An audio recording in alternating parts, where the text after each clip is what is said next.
Hi there, today I'm going to show you how to design into the double divider tabs as well as a single one. So I've just gone ahead and copied these into a new canvas, and I'm going to show you how to do the double one in a second, but first we're going to do this single one. So we're going to pop in our background, and then when you double click on the image you can see it turns up. So this is what's going on inside of the frame, and now you can drag it into the position you'd like it to be. You can even scale it. Okay, but this is fine for now. And then we're just going to copy this design. So we want the flower, drag it into the frame. Oh, it snaps to the frame, so that's not going to work for our design. So what we're going to do is to get rid of the flower for now, and then the trick is to select the frame, go to more, lock, and lock again. So now this is locked, can't do anything with it, just stays where it is and as it is, and that's exactly what we want.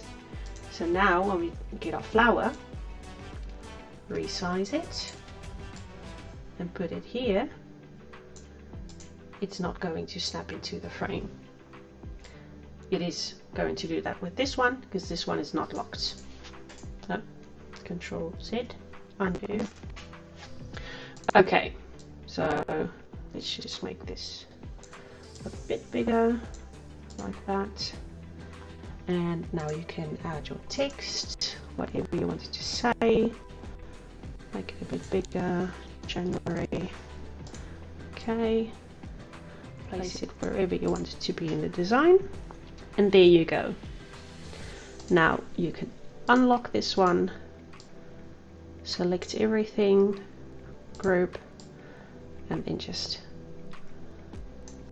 place it wherever you want it to be.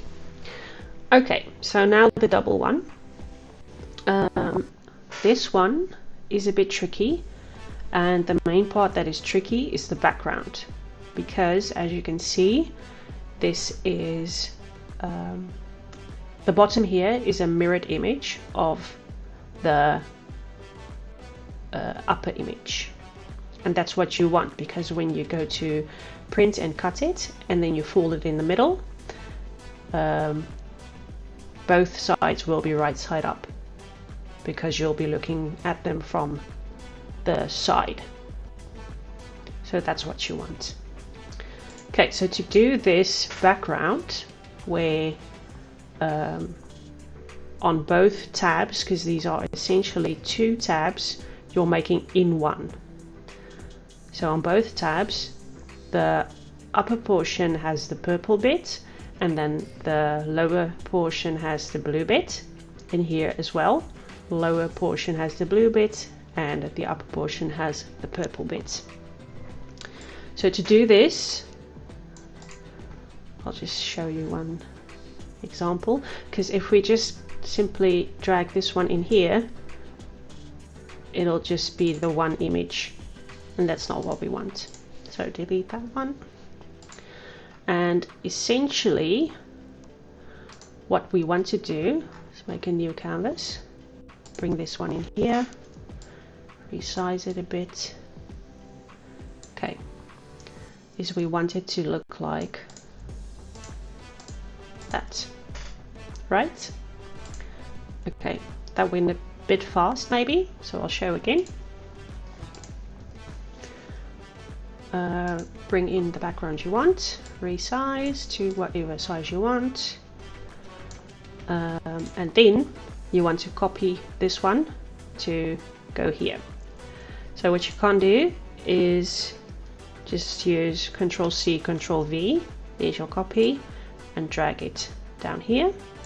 Okay, but what I like to do is hold the Alt key on my keyboard, and then while holding the Alt key, drag the image down.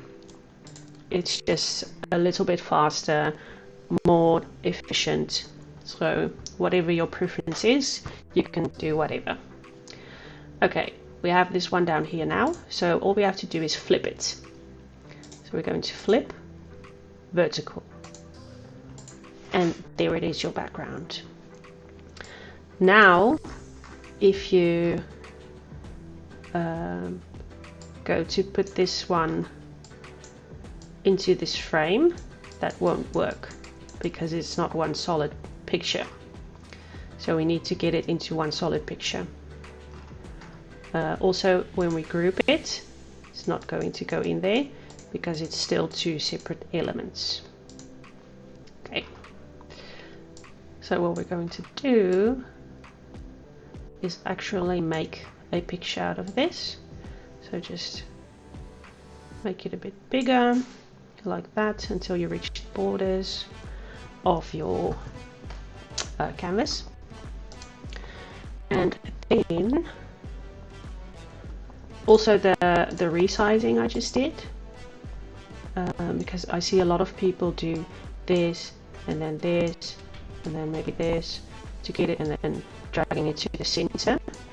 So instead of doing all that, to just simply rescale it, make it bigger while it still stays centered, just click press Alt again on your keyboard, and then just drag one of these corners and it stays centered where it is, and then you can just release, and there you have it.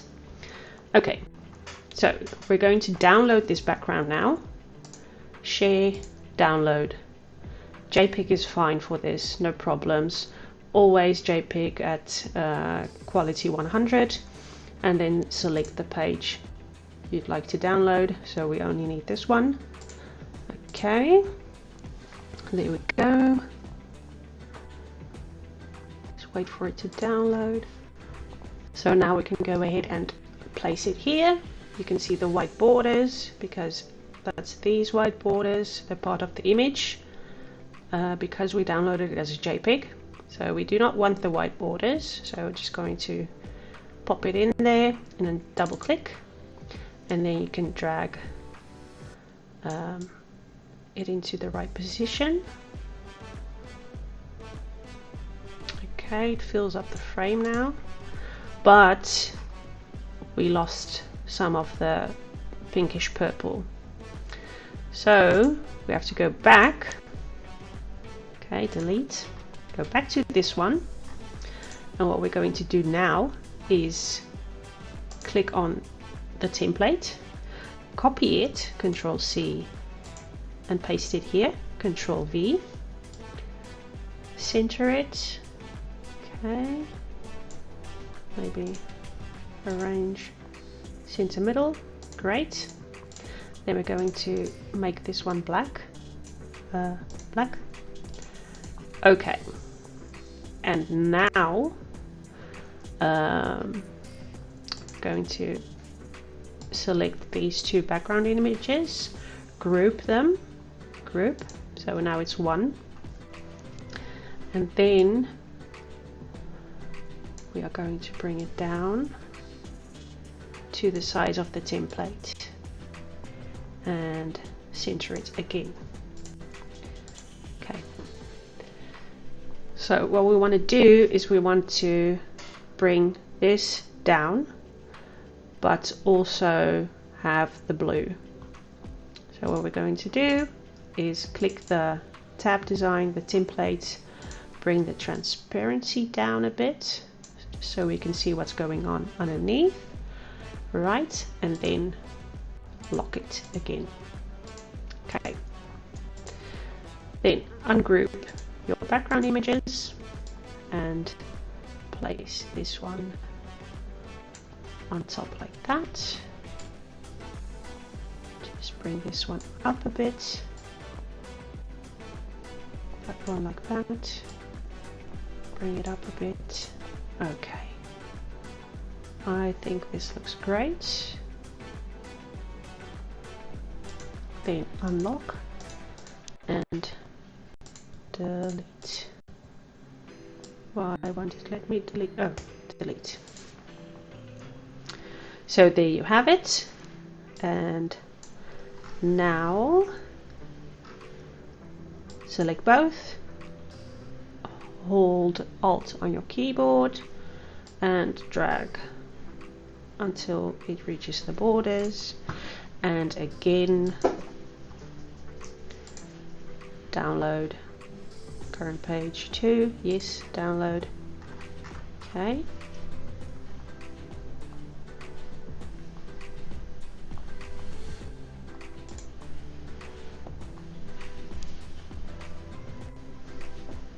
there you have it. Bring it into here to upload. Okay, and now you can drag it inside here, and now you'll see you'll have the pink purple on top, blue in the middle, and the pink purple on top on the other side as well. You can still tweak it however you want it to be. So if you want more blue, just make it a bit bigger, so more blue in the middle and then purple on the top and the bottom, or however you'd want it to look like. Okay, we are just going to leave it as it was. So now you have the background. So now we're going to lock it again. Okay, go back to our elements, bring in our pictures or elements we want to have on our design. Okay, like that. And then we want it also here but mirrored. So holding Alt again, drag down and put it into position. Now select the bottom one, flip horizontal. So now it's an exact mirrored image. And for our text, it's also very easy from here on out. Just do whatever you want. January, for example, in the middle right there. Holding Alt again, dragging down, also holding Shift and Alt at the same time. Because if you do not hold Shift, you'll see I can go anywhere on the screen I want. When I hold Shift as well as Alt, it will let me copy it, but only on the same axis as the one we're copying. So like that, like that, and then to flip the text, just use this little rotation button. Go to 180, and then we can say, okay, this is February. Okay, that's a little bit short because the eye is right here. What we're going to do is click on it, press Alt again on our keyboard and drag one of the sides, and that just helps it to stay in the middle. Okay, that looks good. And there you have it. I hope this helped a little bit, and if you have any more questions, please feel free to ask them, because I'm always happy to help.